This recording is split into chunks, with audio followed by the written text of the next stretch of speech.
E aí, Rodrigo, a gente tá aqui o pau quebrando. O pau quebrando, o Egito tá se E o faraó se achando tal. O povo reclamava com o faraó. A Bíblia não diz isso, mas dá pra gente entender. Com faraó, certeza. deixa o povo ir, que coisa, né? E é interessante que cada praga do Egito caía sobre uma divindade egípcia. Então, é isso que eu te perguntar. Existe alguma lógica do porquê essas pragas em específico aconteceram dessa forma? Porque elas vão atacando justamente o cerne da força egípcia, que é o seu panteão de deuses. Exatamente. Por exemplo, o Nilo era um deus, o deus Rapi.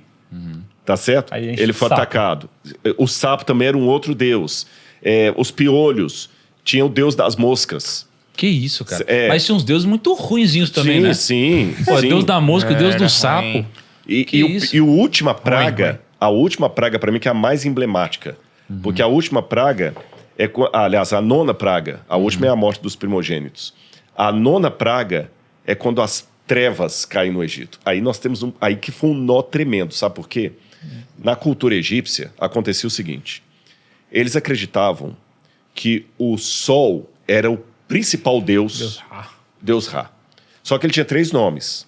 Ra era quando ele estava no meio-dia, na sua força. Não lembrava disso. Quando ele estava nascendo era Kepri. E quando ele estava se pondo era Horus. Tem até um filme que mostra, né, que o deus Ra sempre luta com as trevas à noite. Exatamente. Então, sabe o que eles pegavam? Sabe aquele besouro rola estrume? Besouro rola estrume? Tem um besourinho que fica rolando. O Rodrigo, ele... Sério? Eu dei um eufemismo, né? Rola bosque. Bosque. O Rodrigo é um cara muito educado. Troca, né, a faca, Eles falam que rola bosque. Mas vai ter esse besouro mesmo. Assiste lá Animal Planet. Ele fica rolando, assim, ele fica trabalhando. Assim. Eles acreditavam que o sol era como se fosse uma bola que é rolada desde um horizonte até o outro. Por isso que um dos símbolos do sol era o besouro. Por isso que o coração era feito em forma de besouro. E o deus Horus, que é o responsável por tudo isso, ele nasce como Kepri, Ra e Horus. Porque ele era o filho do deus Osíris, que havia sido esquartejado. Quando ele sai aqui, que ele brilha sobre os homens, está tudo bem. Quando ele se põe, sabe por que ele se põe? Porque todas as noites a serpente Apófis, ela ressuscita. Ela acorda. E quando ela acorda, se você pensa no Egito, qual que era a encarnação maior do mal, que a gente fala que é o diabo, para eles era Apófis, a serpente draconiana. Ela era tão terrível, que até os deuses tinham medo dela. Então, como é que era o sistema de equilíbrio do universo? O Sol saía daqui na barca solar, tá certo? Passava pelo horizonte, no brilho do céu, e se punha. Quando ele se punha, ele virava Horus. E aqui ele reunia todos os deuses egípcios para, no submundo dos mortos, duelar contra Apófis e matá-la. Cara, essa criatividade Enquanto ele estava fazendo isso lá com todos os deuses, aqui ficava escuro na terra. O que significa? Raciocina comigo. Se todos os deuses estão ocupados para combater a Apófis lá no submundo dos mortos, o que está acontecendo com a humanidade aqui em cima? A noite está desprotegida. Desprotegida. Se todo o exército está fora do país, você está desguarnecido. Então, todo mundo ficava desesperado. Então, para garantir a ordem cósmica, o faraó e seus magos tinham que fazer o seguinte: eles ficavam a noite toda revezando acordados, fazendo uma espécie de mandinga, para mandar forças para os deuses, para que eles não percam para a Apófis. Porque se a Apófis ganhar o duelo, o mundo acaba. Então, eu não entendi essa parte, porque você vai lá logo para o começo da discussão com o faraó, né? Ele chega lá, Moisés, e pum, o cajado vira cobra. Aí eu falo, bom, e agora? Você tá vendo um cajado virar cobra, alguma coisa você vai imaginar. Aí ele fala, não, agora os meus magos aqui, eles vão e pum, e eles também transformam em cobra. Eu falo, cara, como? Ilusionismo. Aí eu falo, o que é isso? Isso Ilusionismo. Mas que grau de ilusionismo?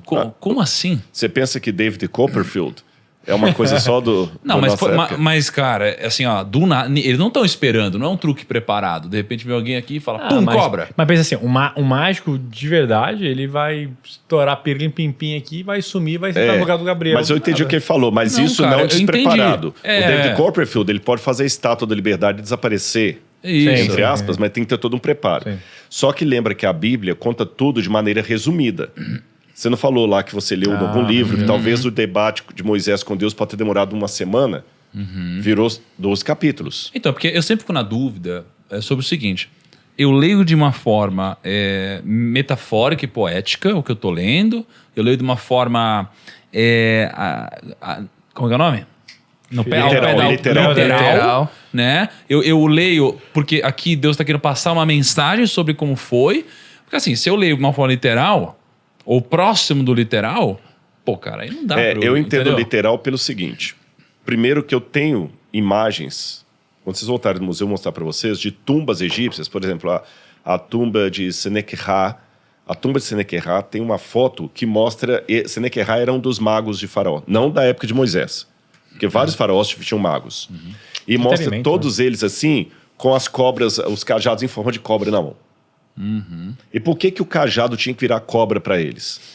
Porque eles faziam aquelas ilusões à noite mesmo para o povo, para acalmar o povo, porque a cobra era símbolo da Apófis, a cobra do mal.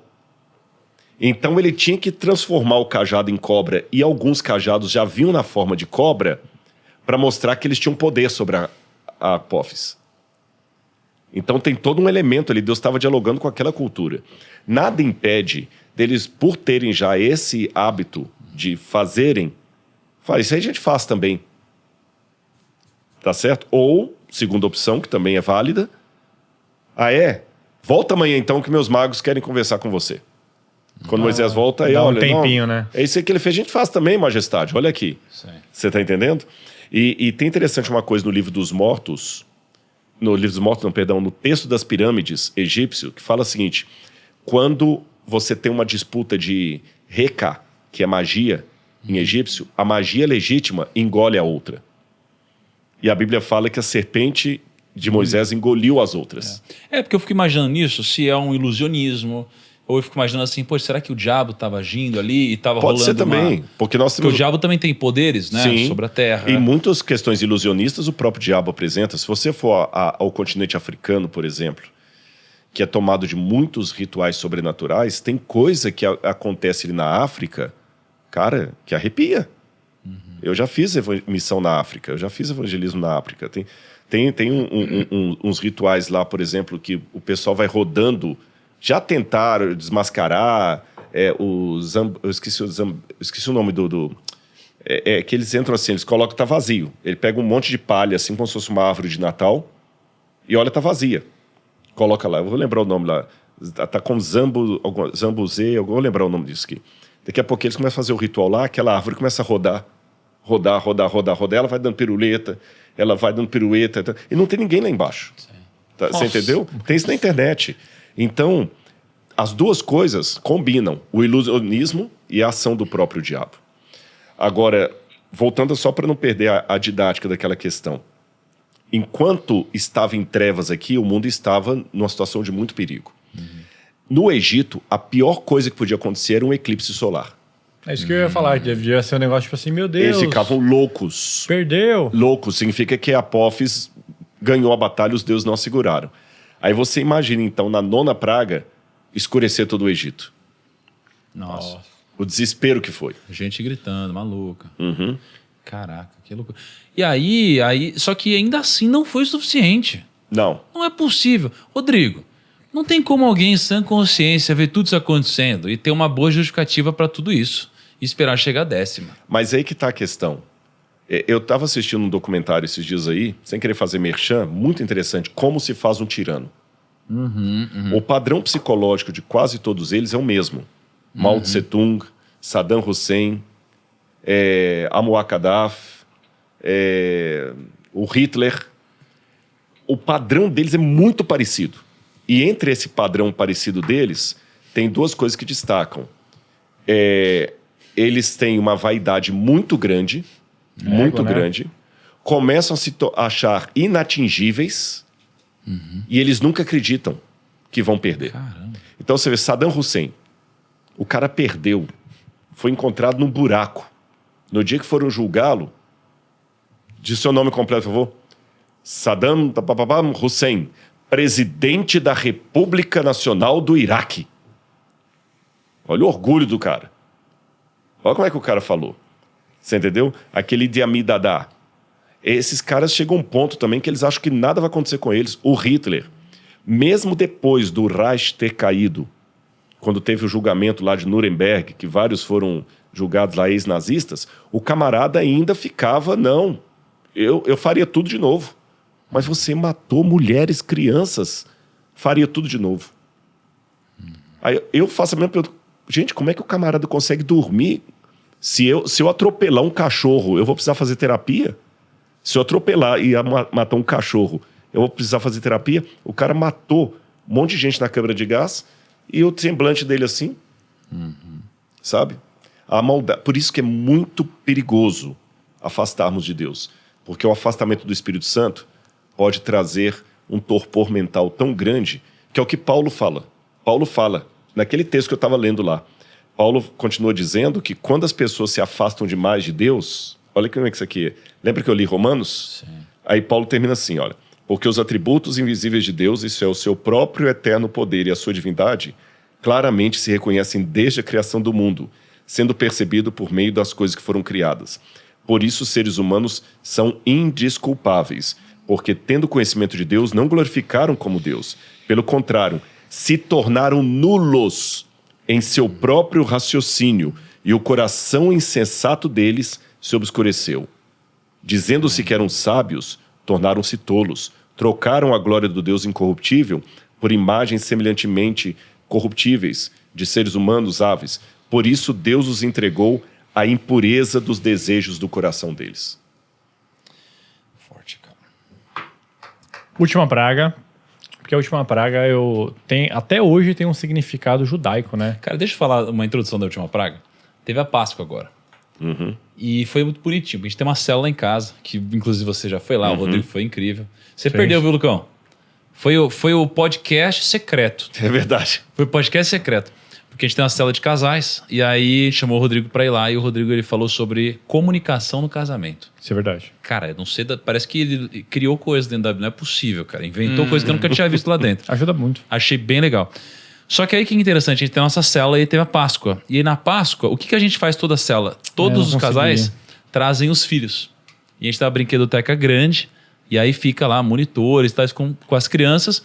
E agora a gente começou a fazer quase que um discipulado com as crianças. Legal. Enquanto a gente faz a célula dos adultos, né? E na Páscoa, poxa, as crianças, né, estavam lá, e a gente chamou todas as crianças. E a gente explicou, né? Eu expliquei para Maíra, né, a 10ª praga. E ela foi e explicou para as crianças, porque ela fala melhor com as crianças. Se eu falo, as crianças choram. É muito difícil. As crianças morreram. Horrível, né?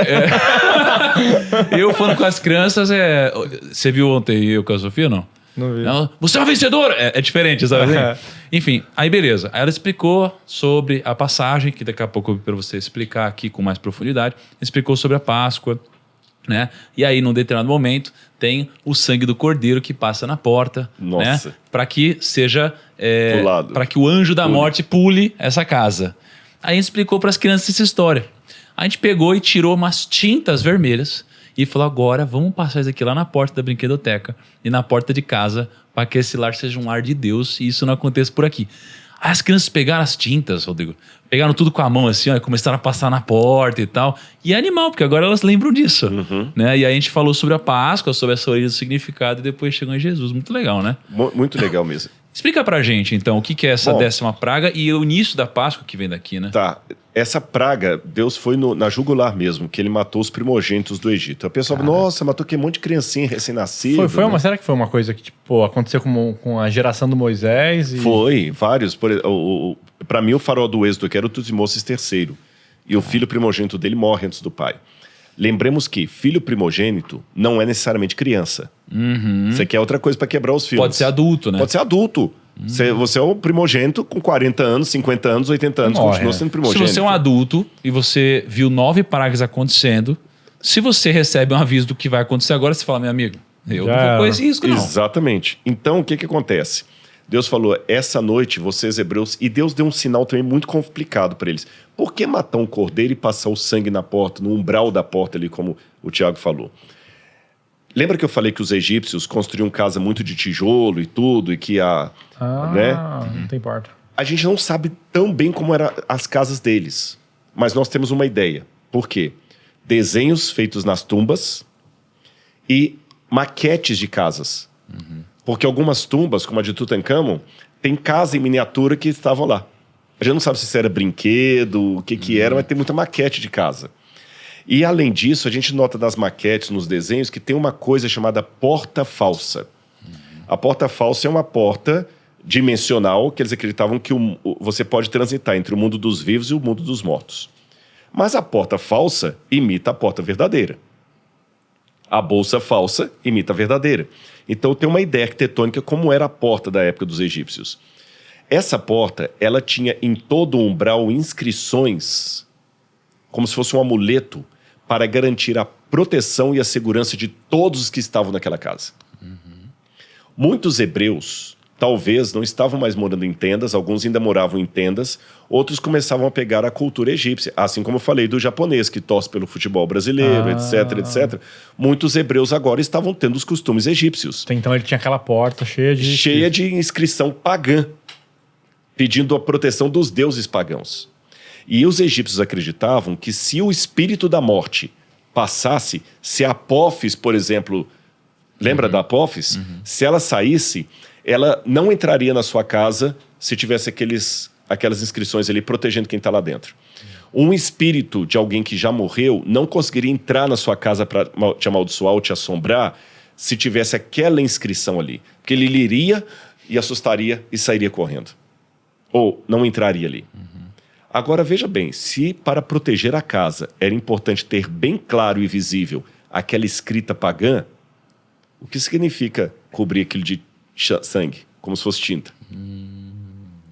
Para apagar anular aquilo, né? Para apagar aquelas Anular. coisas Anular. E anular, dentro daquela cultura, tirar aquilo que eu acho que vai me proteger.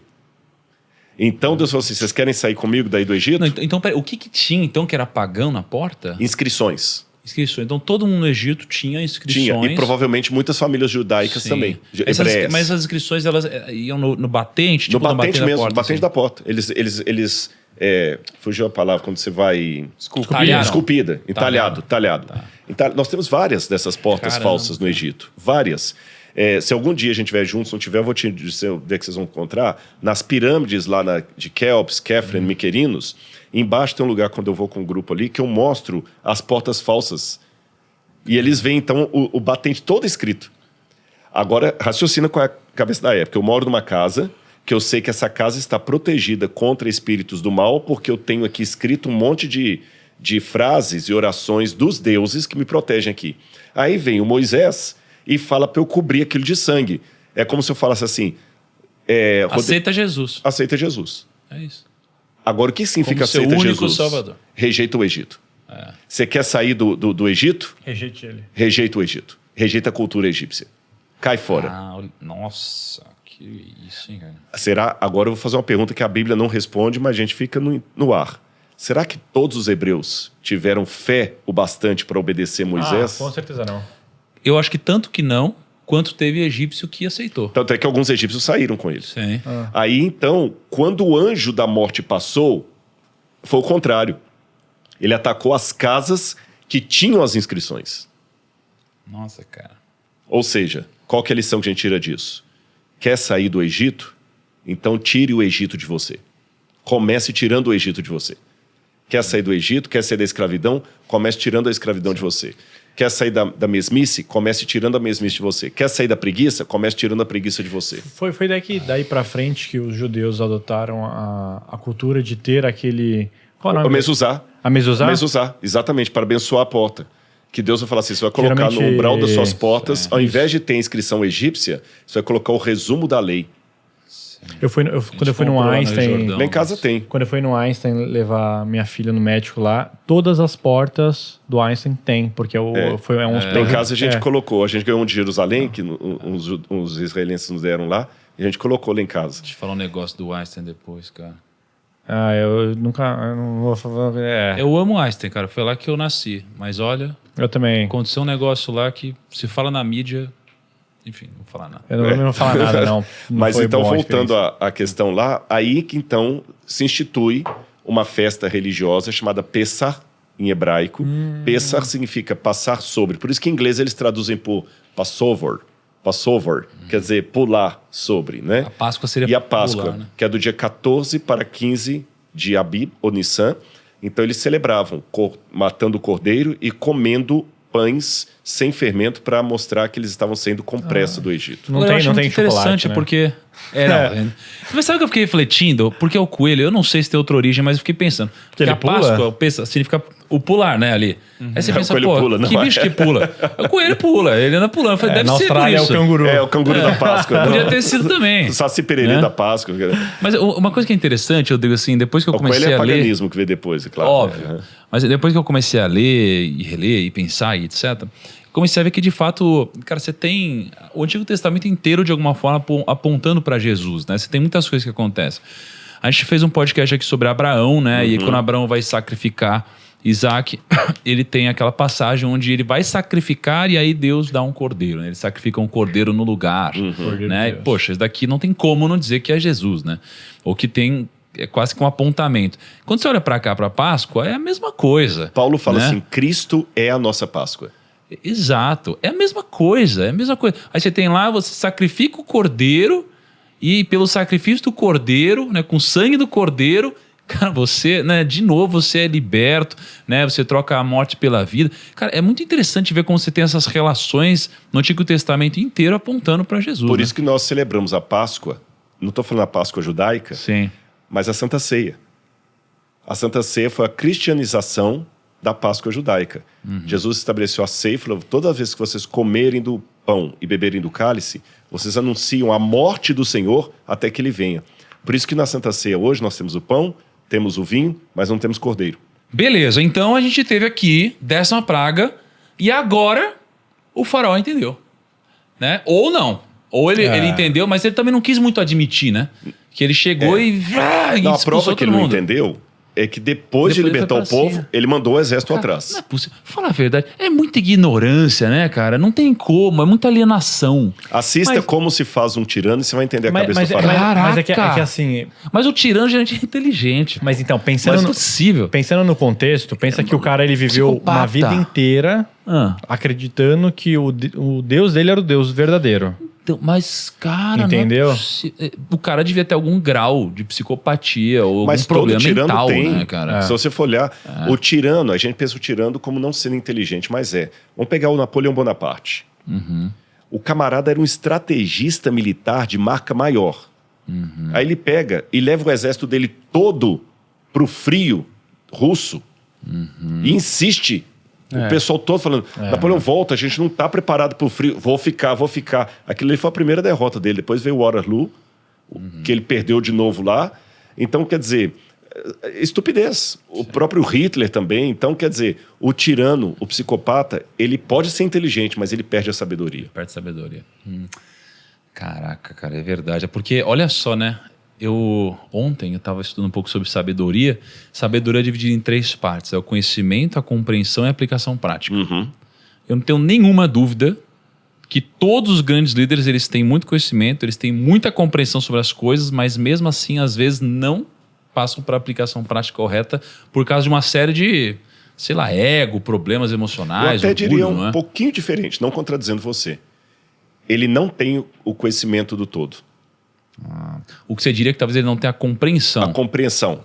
Ele tem informação, mas ele não compreende da forma Exatamente, correta. ele não compreende. Ele não compreende, por exemplo, que o que ele está fazendo, ele está trazendo mal para o país dele mesmo. Ele não compreende. Você acha mesmo que o faraó ali, ele, na compreensão dele, ele, depois de todas as pragas, ele talvez estivesse ainda numa linha de não, cara, eu tô fazendo certo, assim? Será, cara? Mas eu acho que nessa O povo linha... do cara tá sendo dizimado. Então, Imagina como ficou a economia do Egito, que era super próspero, depois de 9 pragas. Mas será que ele E ainda levaram tudo depois. Mas eu não acredito que ele pensava no povo dele. A riqueza dos pecadores é armazenada para os justos. Uhum. Essa transição do Egito, ela é perfeita para refletir esse versículo, né? Sim. Muita riqueza armazenada, né, no Egito, e ela é armazenada e ela é transferida dos pecadores para os justos no momento que eles estão saindo, né? E Geralmente é isso que curioso, acontece, né? Essa riqueza do Egito começou a ser armazenada quando? É lá com José, Com José. no meio de uma crise. Foram os hebreus bom. que tornaram o Egito no meio de uma crise Próspera, que né? evitaram a derrota do Egito. E quando o povo de Israel saiu, eles foram obrigados, os egípcios, a indenizar os hebreus. Tanto é que eles levaram o ouro dos egípcios consigo. Você gostou desse corte? Gostou do programa com o Rodrigo Silva? Então pega esse recado aqui que ele é pra você. Em julho, o Grupo Primo e a UNASP vão lançar uma pós-graduação em Interpretação Bíblica e Arqueologia das Escrituras, que vai ser liderada pelo Rodrigo Silva. Você vai ter a chance de aprender com profundidade sobre todos os principais livros da Bíblia e a interpretar os trechos mais importantes também. E também vai ter aula de Arqueologia Bíblica, onde vai conhecer os lugares no Oriente Médio por onde passaram Jesus e os seus apóstolos, tá? Além disso, os alunos dessa pós-graduação vão ter a chance de visitar o Museu de Arqueologia Bíblica, que fica no interior de São Paulo, acompanhado, guiado aqui pelo Rodrigo Silva. Você também vai ter a chance, né, a oportunidade de ficar amigo e se aproximar de um monte de gente que também tem interesse em aprender mais sobre a Bíblia no nosso grupo de WhatsApp. E tem mais, o aluno da pós-graduação que tiver mais destaque, que mais se envolver, tiver as melhores notas, vai ganhar uma viagem para Israel com tudo pago. E é claro que você vai fazer essa viagem guiada pelo próprio Rodrigo Silva, que entende muito do assunto e vai lá desvendar todos os mistérios e toda a história por onde passou Jesus. Se você não quer perder essa chance de aprender mais sobre Bíblia com o próprio Rodrigo Silva, clica aqui no link da descrição do vídeo ou aponta aqui para o QR Code na tela e entre na nossa lista de espera e seja avisado da nossa primeira turma. E dia 15 de julho começa uma série de aulas gratuitas aqui do Rodrigo Silva. Você vai ter aqui uma série de aulas com uma mega profundidade sobre o assunto da Bíblia, certo? Link na descrição, QR Code na tela.